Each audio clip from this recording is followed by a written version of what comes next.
Well, all of a sudden, AMC has become the biggest darling of the Reddit investing crowd. And, well, judging from the surges in Google, looks like more folks are interested in the company and its stock. Of course, interest in these stocks have spawned their own community and their own set of heroes, including my next guest, Matt Kohrs. Matt, welcome to the show. And before we start, I want to note that I like that you always make sure to tell people you're not a financial advisor. You're obviously, though, a smart guy. You've been behind this for a long time. You've created a very strong following of these so-called meme stocks. I'm just curious, what sparked your interest in the first place? Well, first of all, thank you so much for having me on this show.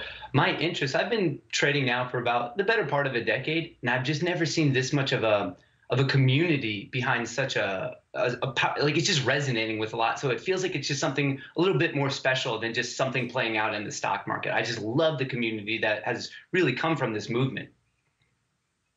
You know, you message a lot when I look at your work. It's extremely informative, particularly when it comes to these short positions, and that seems sort of to be the linchpin. How does that influence Reddit investors? You know, a lot of people know there's some new terms, but how have you taken these shorts and turned it against the so-called smart money?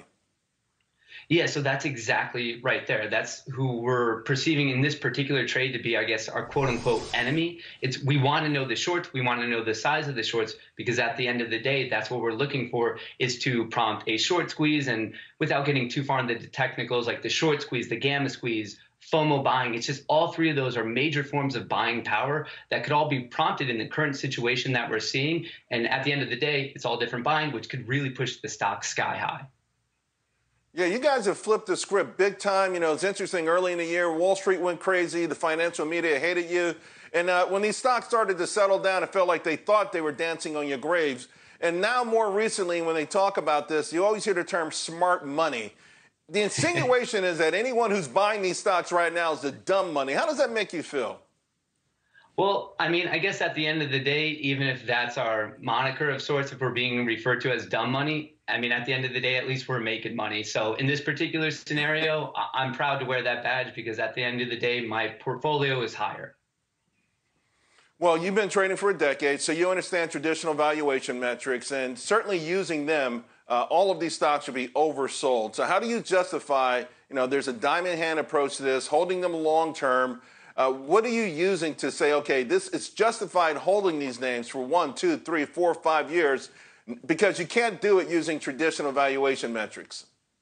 Yeah, I completely agree. So in my personal opinion with this is more of a swing trade to see how this particular short squeeze narrative plays out. I think the discussion for a long-term hold is actually better taking place like when this particular storyline is done, because right now it's a smaller time frame. It's that classic David versus Goliath, retail versus Wall Street, the 99 versus 1. Right. At the end of the day, you love the underdog story. But with that being said, this is not a long-term underdog story.